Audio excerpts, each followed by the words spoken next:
Hi there. I want to start this week with somewhat of a personal question. How many electrical devices do you have currently plugged in your bedroom? Thinking about our bedroom, upstairs here we've got two bedside lights. We've got an old-fashioned landline telephone, and we also have an extension gangplank into which at various times will be plugged hair straighteners and hair dryer. Obviously I make extensive use of both of those products. But I wonder how that compares to the things that you might have plugged in your bedroom.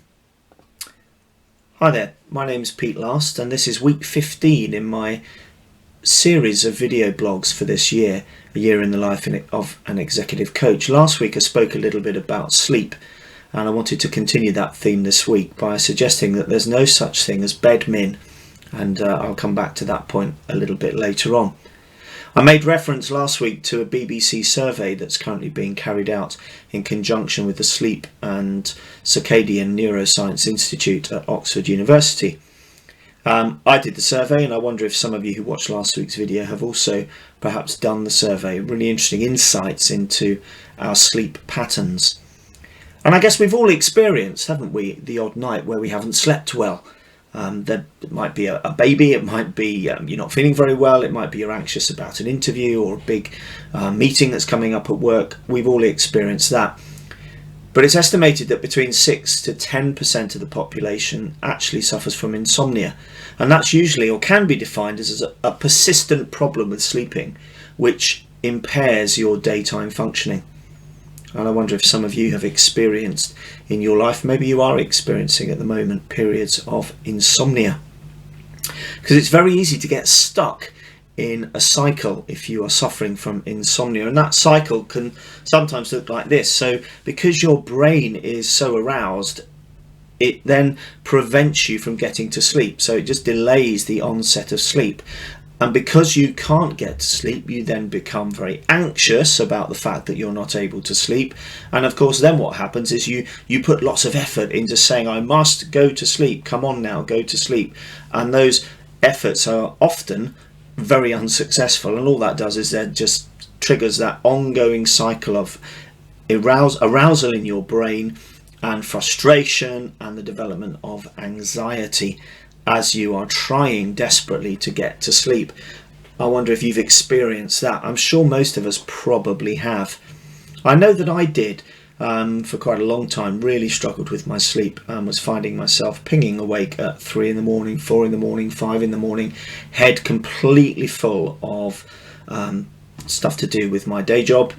I was then a headmaster, so stuff to do with school and meetings with parents that hadn't even happened yet, but my brain was already running them in my head and causing anxiety.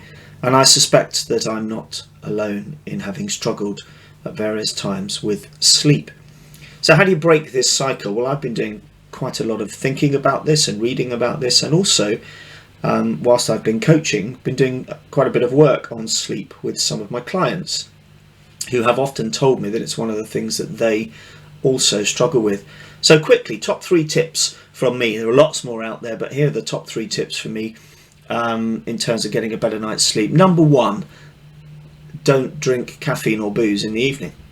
Now I know that's hard because for many people, come home from school, come home from work, let's have a gin, let's have a glass of wine, but those things might not help you sleep well, and certainly if you're piling into the coffee late at night, you are obviously going to find it more difficult to get to sleep. So have a look at that, maybe keep a little bit of a diary and just monitor how much caffeine and alcohol you're drinking of an evening. I try, don't always succeed, but I do try not to consume alcohol during the week. Friday, Saturday I might have a couple of glasses of wine, but I try not to drink alcohol in the week. Just monitor it, see how it goes. The second I guess magic tip that I followed was do not have anything electronic in your bedroom. So don't have your phone there, don't have your iPad there, don't have your laptop there, don't have a telly in your bedroom. Somebody once said to me, your bedroom is for 2 things, sex and sleep. I'll leave that thought with you. But there is no such thing as bedmin. admin in your bed is not going to help you get to sleep. Oh, I'll just quickly, one last check of those emails, just one last glimpse at my social media profile just to see whether my post has gathered lots of likes. It is not helping you get to sleep, and it certainly didn't help me get to sleep. So for well over a year now, I have not taken any electronic devices into the bedroom. I leave my mobile phone downstairs, I leave it plugged in and charging, but I do not take it upstairs. Same with my iPad, laptop, and actually my wife and I have never had a television in the bedroom. But don't take those things up with you. I hear a couple of red herrings from clients on this. They say, oh no, but I need it because I need to wake up in the morning. I need to have an alarm clock, and therefore I need my phone by my bed. Well, no, you don't. Buy one of those. You do not need a phone by your bed to wake you up. It's simply not true. And if you're worried about, maybe you've got a relative who's not very well and you're anxious in case they wish to call you, then by all means have the phone near where you sleep, but don't have it in your bedroom. Stick it on the landing, stick it in the hall, charge it somewhere where you will still hear it and it will still wake you up.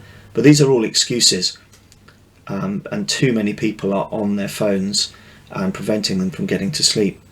Third and final tip, which I've occasionally had to employ, is the 15-minute rule. So if you think you've been lying there for 15 minutes or longer, and you can look at your alarm clock to see that, get up, get out of bed.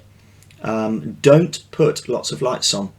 You might want to have a look at a place in your house or residence where you can put a slightly dimmer light bulb, but get out of bed and go into that space and do something that doesn't involve turning a screen on. So read a book, have a little go at that jigsaw that's still ongoing from lockdown. Just do something to occupy your mind, and when you feel sleepy again, go back to bed. And if you're still not sleeping, get out of bed again, do it again. And it's about getting your body and your mind used to the fact that the bedroom is where I sleep. It's not where I lie awake worrying about the fact that I'm not asleep. So follow the 15-minute rule, get out of bed and go and do something else instead. So those are just a few tips. If you're interested in this and you'd like to add in any tips of your own, or you want to disagree with anything I've said, please do feel free, chip away. Please add some comments. But I think certainly I've picked up from chatting to my clients that a lot of them struggle with sleep. And I think the pandemic and lockdown hasn't helped with that. So it'd be really interesting to share some thoughts and ideas as to how we might all get a better night's sleep. But thank you very much for watching another video, and we continue with week 16 next week. Have a great week. Bye bye.